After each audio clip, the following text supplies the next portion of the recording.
Corona virus के समय 18 महीने का जनवरी 2020 जून 2021 महंगाई भत्ते को निलंबित कर दिया गया था।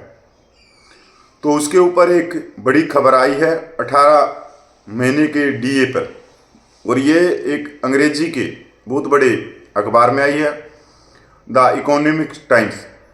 तो सोचा क्यों ना आप लोगों तक ये खबर शेयर करी जाए। तो आप देख सकते हो ऊपर, तो हूबहू मैं ये खबर आप लोगों के सामने रखता हूँ। डीए बढ़ोतरी अपडेट, क्या केंद्र सरकार के कर्मचारियों पेंशन भोगियों को 18 महीने का डीए बकाया मिलेगा? एफएम को मिला प्रस्ताव फाइनेंस मिनिस्टर को।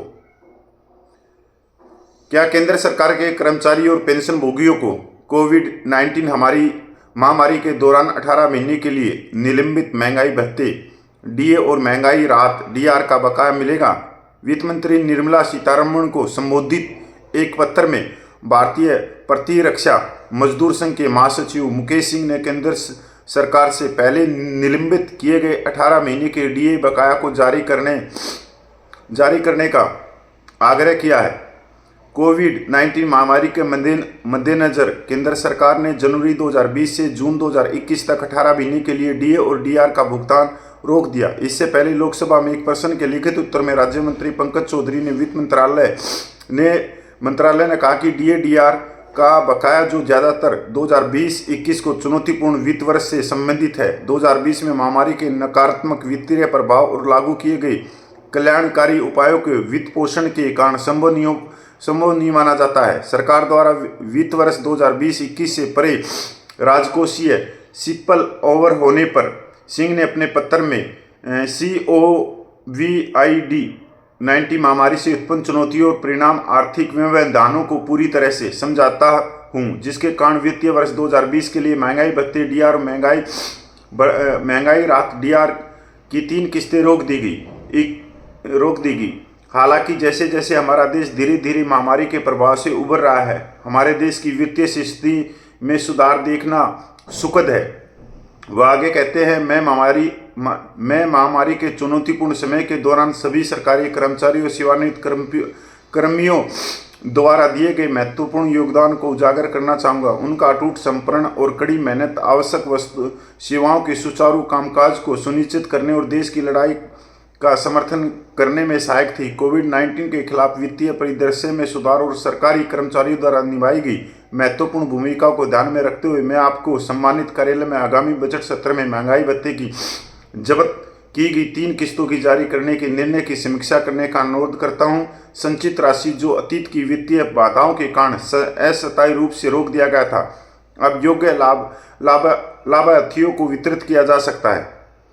महंगाई भत्ता सरकारी कर्मचारियों और पेंशन भोगियों के वेतन का एक घटक है, जिसका उद्देश्य मुद्रास्फीति के प्रभाव को कम करना है। बढ़ती महंगाई से निपटने के लिए सरकारी कर्मचारी को प्रभावी वेतन की समय समय पर समीक्षा की जाती है।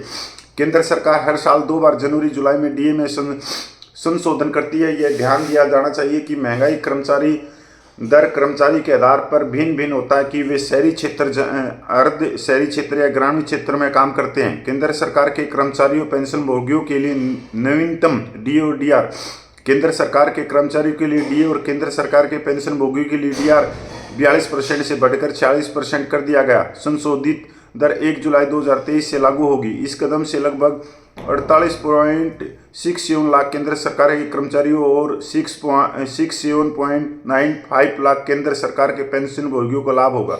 सैनिक भाइयों, इकोनॉमिक्स टाइम्स की अंग्रेजी का बड़ा पेपर है ये, उसकी ये खबर मैंने बताई।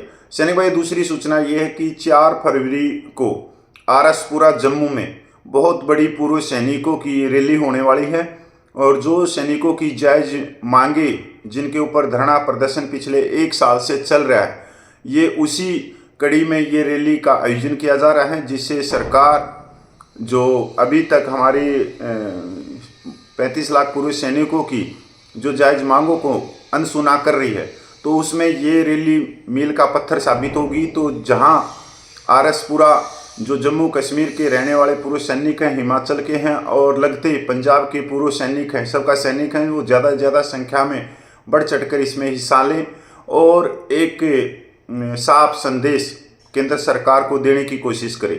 तो 4 फरवरी को चलो आरएसपुरा जम्मू पहुंचो, 4 फरवरी को आरएसपुरा जम्मू आओ, 4 फरवरी को आरएसपुरा जम्मू। जय हिंद, वंदे मातरम भाई।